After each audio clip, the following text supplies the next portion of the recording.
মাগো কালিনী আর তোমার বাদ সাদা হলো না জননী। কেন? এখনো যে বেহুলা বাড়ি জেগে রয়েছে, তার স্বামীর পদ সেবা করছে জননী। সেটি শোনালে কালিনী।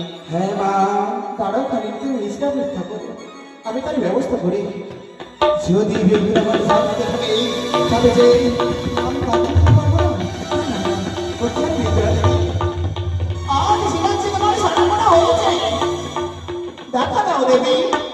ওই তুমি ধরে দেবী বলে গেলে ওই চম্পানি নগরে দেবো মায়ের নিদ্রা এবং বেহুলার চোখে দেবো কালী নিদ্রা।